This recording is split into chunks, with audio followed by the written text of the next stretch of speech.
Okay, this video is from the predicted paper that I emailed out on Saturday. So it's the one with that sort of little logo on the front.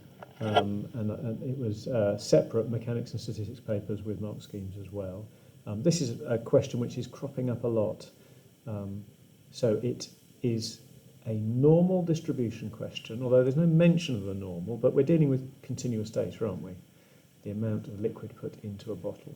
And we know that the mean is 28, but we don't know the standard deviation. So in any question like that, we need to firstly use this standard normal distribution, which is the one where the mean is 0 and the standard deviation is 1. So let's, and what I need to know is what value here has a left tail probability of 0.05. 5% of the bottles contain less than 27.29. I can't work that out though, because I don't know the standard deviation, so I'm instead going to work out what the value is in the standard distribution. So I'm going to go to inverse normal.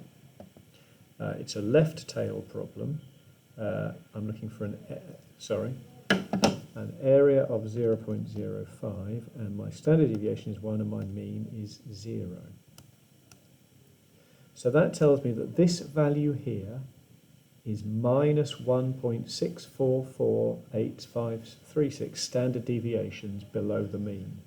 So this value here is minus 6448536 standard deviations below the mean.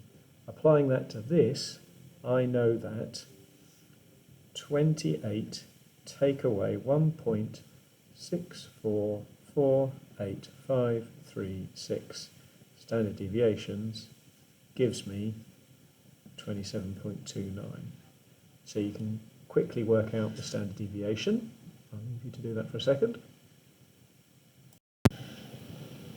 Okay, so you get 0.4316 blah blah blah. Now, because we've got to put that into stats mode, so I'm actually, rather than using an exact value, which I can't then use, I'm going to use a 4DP value. That to me feels accurate enough based on the context of the question. Yeah, they're working to two different places here, but I'm making it clear that's what I've done.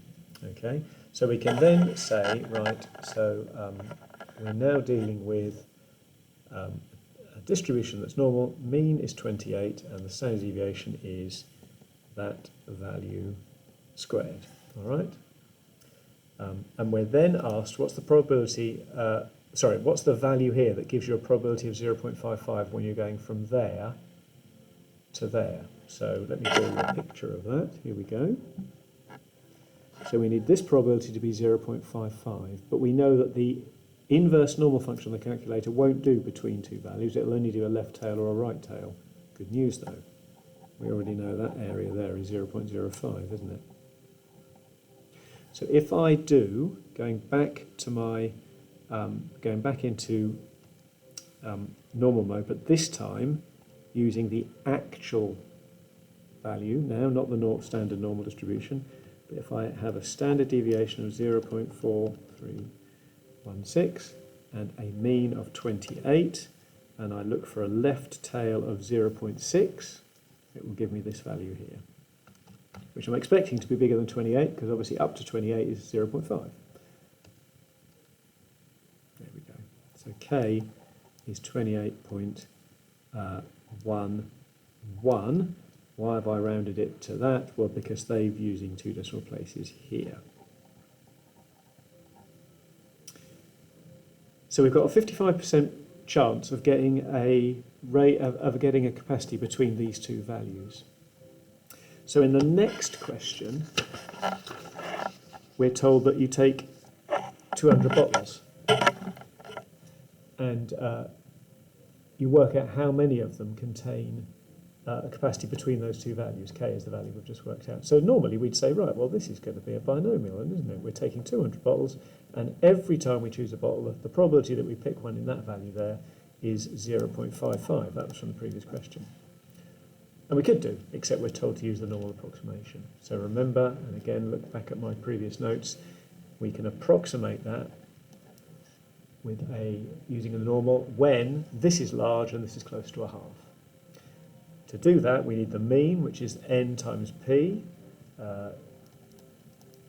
and the variance, and this is on the formula sheet, page 8 of the formula sheet, the variance is that times 1 minus that. So it's 200 times 0.55 times 0.45. Don't forget that's the variance, so the standard deviation is that square rooted. And we want to know, find the probability that fewer than half of these bottles. So if we were using the binomial, we would say, what's the probability that x is less than or equal to 99 or less than 100? But because this is continuous data, we need to use the error intervals for this. So what values will be rounded to 99? We need to go as far as 99.5. Less than 99.5, so this is a this is a left tail problem. So I'm going to go into my calculator. There we go, over here, sorry. Stats, distribution, normal. Let's enter the value. So we've got a mean of 200, that's the bottom one. The standard deviation is the square root of the variance, so that's the square root of